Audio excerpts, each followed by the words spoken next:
CPIM BJP ഡിയിൽ ആരോപണത്തിൽ വിവാദം കൊഴുക്കുകയാണ്. ആരോപണം ആവർത്തിച്ച് പ്രതിപക്ഷ നേതാവ് വി ഡി സതീശൻ ഇന്നും രംഗത്തെത്തിയിട്ടുണ്ട്. പാലക്കാട് ഉൾപ്പെടെ 10 മണ്ഡലങ്ങളിൽ CPIM-ഉം BJP-യും തമ്മിൽ ഡീലുണ്ടെന്നാണ് ആരോപണം. ആദ്യം പ്രതികരണത്തിലേക്ക്. പൊന്നാനി എന്ന് പറയുന്നത് കേരളത്തിലെ മുസ്ലിങ്ങളുടെ ആസ്ഥാനമാണ് അല്ലേ? ഒരു മുസ്ലിങ്ങളുടെ ഏറ്റവും പ്രധാനപ്പെട്ട ആസ്ഥാനമാണ്. അവിടെ ഹിന്ദു MLA-മാരാണ് ഉണ്ടായിരുന്നത്. പലപ്പോഴും ഗുരുവായൂരിൽ മുസ്ലിം MLA-മാരുണ്ടായിട്ടുണ്ട്. പല സ്ഥലത്തും അങ്ങനെ ഉണ്ടായിട്ടുണ്ട്. അതൊക്കെ കേരളത്തിൻ്റെ മതസൗഹാർദ്ദത്തിൻ്റെ ചില സവിശേഷതകളാണ്, ചില പ്രത്യേകതകളാണ്, സവിശേഷതകളാണ്. പിന്നെ BJP-ക്കാർ ഇത് പറയണതിൽ വല്ല അത്ഭുതം ഉണ്ടാവില്ല. ജാതി പറഞ്ഞ് മതം പറഞ്ഞ് അവർ വോട്ട് പിടിക്കുന്നത് അവരെപ്പോഴും അങ്ങനെയാണ് ചെയ്യുന്നത്. അതിലിപ്പോൾ എന്താ ഇത്ര അത്ഭുതം? അത് ഇലക്ഷൻ കമ്മീഷനാണ് നടപടിയെടുക്കേണ്ടത്. ഞങ്ങൾ പരാതിയും കൊടുത്തിട്ടുണ്ട്. പി ഡി സതീശൻ ലോക റെക്കോർഡ് കിട്ടാൻ നുണ പറയുന്നുവെന്നാണ് CPIM സംസ്ഥാന സെക്രട്ടറി MV ഗോവിന്ദന്റെ തിരിച്ചടി. അത് നുണ പറയുന്ന നോബൽ സമ്മാനം കിട്ടാൻ വേണ്ടി അയാൾ അദ്ദേഹം പറഞ്ഞുകൊണ്ടിരിക്കുക ഓരോ ദിവസവും ഓരോ നുണ. ഒരു നുണയല്ല, 8-9 നുണയാണ് ഓരോ ദിവസം പറഞ്ഞുകൊണ്ടിരിക്കുന്നത്. അതുകൊണ്ട് സതീശൻ്റെ കാര്യത്തെ സംബന്ധിച്ചിടത്തോളം നമ്മൾ പ്രതികരിക്കേണ്ട കാര്യമില്ല. അദ്ദേഹം രാവിലെ മുതൽ രാത്രി വരെ നുണ പറയുന്ന ഒരു പ്രതിപക്ഷ നേതാവായിട്ട് മാറിക്കഴിഞ്ഞിരിക്കുകയാണ്. അതുകൊണ്ട് അതിനൊന്നും അത് തള്ളിക്കളി അസംബന്ധമാണെന്നും കളവാണെന്നും നുണയാണെന്നും. ഡീൽ ആരോപണത്തിന് മറുപടിയുമായി 2020 ചീഫ് കോർഡിനേറ്റർ സാബു എം ജേക്കബും രംഗത്തെത്തിയിട്ടുണ്ട്. ആരോപണം ഉന്നയിച്ചവർ തെളിവ് നൽകാൻ തയ്യാറാകണം. കോൺഗ്രസിന്റെ പരാജയ ഭീതിയിൽ നിന്നുണ്ടായ ആരോപണമാണിതെന്നും സാബു എം ജേക്കബ് 24-നോട് പറഞ്ഞു. ആ പ്രതികരണത്തിലേക്ക് കൂടി. കോൺഗ്രസിന്റെ പരമ്പരാഗതമായിട്ട് ഷോർ സീറ്റുകൾ എന്ന് വിചാരിക്കുന്ന സീറ്റുകളിലൊക്കെ ഞങ്ങളുടെ സ്ഥാനാർത്ഥികൾ ഏറ്റവും മുന്നിൽ നിൽക്കുകയാണ് ഇപ്പോൾ. അപ്പോൾ ആ ഒരു പരാജയ ഭീതിയിൽ നിന്ന് ഇങ്ങനെയുള്ള നുണപ്രചരണങ്ങൾ നടത്തി ജനങ്ങളെ തെറ്റിദ്ധരിപ്പിക്കാനാണ് നോക്കുന്നത്. അന്തസ്സുണ്ടെങ്കിൽ പറയട്ടെ, ഞങ്ങൾ ഇന്നയാളെ കണ്ടു, എന്ത് ഡീലാണ് നടത്തിയിരിക്കുന്നത്, എന്താണ് ഡീല് എന്ന് പറയാതെ ഞങ്ങൾ ഇന്ന പാർട്ടിക്കാരുമായിട്ട് ഇടതുപക്ഷമായിട്ട് ഡീലാണെന്ന് കോൺഗ്രസ്സുകാർ പറയുന്നു, കോൺഗ്രസ് ആയിട്ട് ഡീലാണെന്ന് ഇടതുപക്ഷം പറയുന്നു. അപ്പോൾ ഇവർ രണ്ടുപേരുടെ ലക്ഷ്യം എന്താ?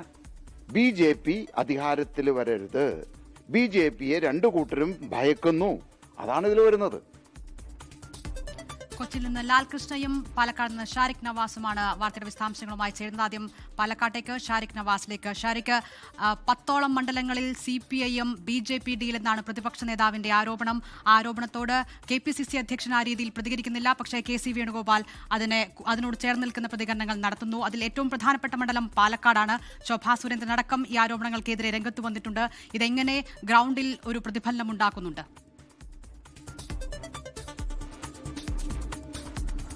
ദിൽന, സുഹേൽ, പാലക്കാട് മണ്ഡലം എന്ന് പറയുന്നത് കേരളത്തിൽ തന്നെ ഏറ്റവും കൂടുതൽ രാഷ്ട്രീയപരമായി ഏറ്റവും കൂടുതൽ ശ്രദ്ധ ഉറ്റുനോക്കുന്ന ഒരു മണ്ഡലം തന്നെയാണ് പാലക്കാട് നിയോജക മണ്ഡലം. ശക്തമായ ത്രികോണ പോരുൾപ്പെടെ നടക്കുന്ന ഒരു മണ്ഡലമാണ് പാലക്കാട് നിയോജക മണ്ഡലം. അതായത് CPIM-നും കോൺഗ്രസിനും BJP-ക്കും വേരോട്ടമുള്ള ഒരു മണ്ഡലം കൂടിയാണ്.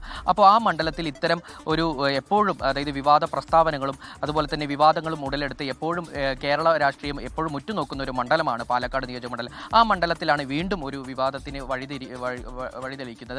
അതായത് പാലക്കാട് മണ്ഡലത്തിൽ CPIM-ഉം BJP-യും തമ്മിൽ ഡീലാണ് എന്നാണ് UDF ക്യാമ്പും അതുപോലെ തന്നെ കോൺഗ്രസും ഉന്നയിക്കുന്നത്. കഴിഞ്ഞ ദിവസം നാമനിർദ്ദേശ പത്രിക നൽകാൻ എത്തിയപ്പോൾ വടകര MP ഷാഫി പറമ്പിൽ അതുപോലെ തന്നെ Palakkad MP VK ശ്രീകണ്ഠനും UDF സ്ഥാനാർത്ഥിയായ Ramesh Pisharody ഉൾപ്പെടെ ഇത്തരത്തിൽ ഈ ഡീൽ ആരോപണം ഉന്നയിച്ചിരുന്നു. UDF ക്യാമ്പും പാലക്കാട് ജില്ലയിലെ കോൺഗ്രസ് നേതാക്കളും ഈ ഡീൽ ആരോപണം തന്നെയാണ് അതായത് മണ്ഡലത്തിലെ പ്രചാരണത്തിലുടനീളം ഇത് ആവർത്തിച്ചു കൊണ്ടിരിക്കുന്നത്. കാരണം ഇത്തരത്തിൽ BJP-യെ സഹായിക്കാൻ വേണ്ടിയാണ് CPIM ഒരു വ്യവസായി അല്ലെങ്കിൽ ഒരു സ്വതന്ത്ര സ്ഥാനാർത്ഥി LDF സ്വതന്ത്ര സ്ഥാനാർത്ഥിയായ ഒരു വ്യവസായി ഹോട്ടൽ വ്യവസായി NMR റസാക്കിനെ നിർത്തിയതെന്നാണ് UDF ആരോപിക്കുന്നത്. അതുപോലെ തന്നെ CPIM-ന്റെ ഏറ്റവും ദുർബലനായ സ്ഥാനാർത്ഥിയാണ്. ഇത്രയും കാലം CPIM മത്സരിച്ചതിൽ ഈ നിയമസഭാ തെരഞ്ഞെടുപ്പിലാണ് ഇത്തരത്തിൽ ഒരു ദുർബലനായ സ്ഥാനാർത്ഥിയെ നിർത്തിയിരിക്കുന്നത്. ഇത് NDA ക്യാമ്പിനെ അതായത് ശോഭാ സുരേന്ദ്രനെ വിജയിപ്പിക്കാനാണ് ഇത്തരത്തിൽ ഒരു വ്യവസായിയെ മത്സരിപ്പിക്കുന്നത്. കാരണം പാലക്കാട്ടെ CPIM-ലെ നേതാക്കളിൽ ശക്തരായ പ്രബലമായ നേതാക്കളുണ്ട്. ഇവരെയൊന്നും പരിഗണിക്കാതെ CPIM-ന്റെ ഉരുക്കുകോട്ട എന്നൊക്കെ ഒരു കാലത്ത് വിളിച്ചിരുന്ന ഈ പാലക്കാട് മണ്ഡലത്തിൽ ഇത്തരത്തിൽ ഒരു വ്യവസായി അല്ലെങ്കിൽ സ്വതന്ത്ര സ്ഥാനാർത്ഥിയെ മത്സരിപ്പിക്കുന്നത് NDA ക്യാമ്പിനെ സഹായിക്കാൻ തന്നെയാണെന്നാണ് UDF ഉടനീളം പ്രചാരണത്തിലും അതുപോലെ തന്നെ അവരുടെ കൺവെൻഷനുകളിലും ഒക്കെ വോട്ടർമാർക്കിടയിലും പ്രചാരണത്തിൽ ഉന്നയിക്കുന്നത്. ഇത്തരത്തിൽ എന്നാൽ ഇതിൽ BJP മറുപടിയുമായി രംഗത്തെത്തുന്നത് ശോഭാ സുരേന്ദ്രൻ പറയുന്നത് VD സതീഷിന്റെ ആഗ്രഹം പിണറായി സർക്കാർ വരികയല്ല, അതായത് BJP വരരുത് എന്ന് മാത്രമാണ് VD സതീശൻ ആഗ്രഹിക്കുന്നത് എന്ന് അല്പസമയം മുമ്പ് ശോഭാ സുരേന്ദ്രൻ മാധ്യമങ്ങളോട് പ്രതികരിച്ചു. അതുപോലെ തന്നെ LDFും ഇത് പ്രതികരിക്കുന്ന ഇത്തരത്തിലാണ്. പാലക്കാട് ജനങ്ങളുമായാണ് LDF ഡീൽ നടത്തുന്നത്, ജനങ്ങളോട് മാത്രമായിട്ടാണ് LDF ഡീൽ നടത്തുന്നത്, അല്ലാതെ BJPയുമായി യാതൊരു വിധത്തിലുള്ള ഡീൽ ഒരിക്കലും ഏത് മണ്ഡലത്തിലും നടത്തില്ല എന്ന് തന്നെയാണ് LDF ക്യാമ്പ് ഇതിനോട് പ്രതികരിക്കുന്നതും പ്രതിരോധിക്കുന്നതും. അത്തരത്തിൽ ഈ 3 മുന്നണികളും ഇത്തരത്തിൽ ഡീൽ വിവാദവുമായാണ് ഇപ്പോൾ പ്രചരണ രംഗത്തുള്ളത്. ഇത് അതായത് ഇനി തെരഞ്ഞെടുപ്പിലേക്ക് പോളിംഗ് ബൂത്തിലേക്ക് എത്താൻ 18 ദിവസം മാത്രമാണ് ബാക്കിയുള്ളത്.